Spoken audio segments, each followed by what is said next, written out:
Band, choir, and orchestra directors. If you're struggling with intonation in your ensemble, you found the right place.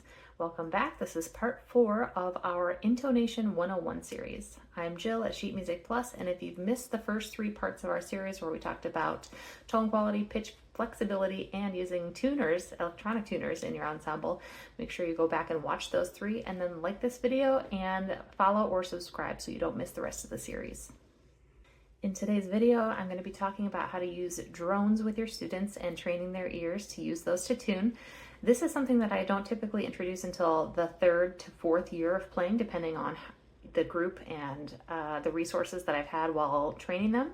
And I don't generally introduce this method of tuning until they have a good bass tone quality, they're able to physically adjust their pitch with consistency, either higher or lower, and they are all using electronic tuners with consistency. Just like all our first steps, this process will take months, and it's okay if they don't get it right away, and you should stress that to them too. On the first day that I introduce drones, I generally talk about why we're doing this first, and the reason that I give is so that we don't have to be dependent on watching the electronic tuner, that we can start to use our ears to immediately adjust on the fly. And if I'm working in a big class, I'll put one through a speaker so that everybody can hear well. If you're working in a sectional or just a lesson, then it's easy to just use one on your phone. Then I start out by demonstrating on my instrument, bringing my pitch in. So I start out playing very out of tune and then adjust myself, either higher or lower, depending, to the drone so that the students can hear that come into pitch.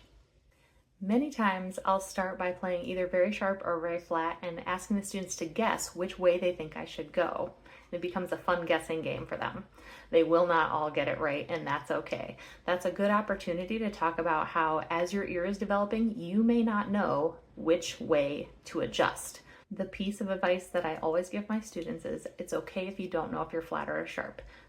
If you know you're out of tune, start adjusting one way, and if it sounds worse, go back the other way. If it sounds better, you did great.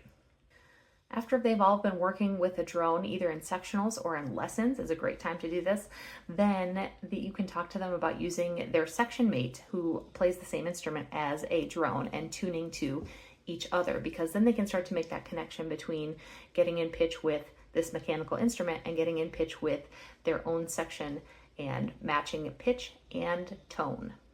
That's all for today. Check back next week when we're going to be talking about mapping your pitch tendencies on your instrument, and I'll have a free downloadable resource for you. Catch you next time.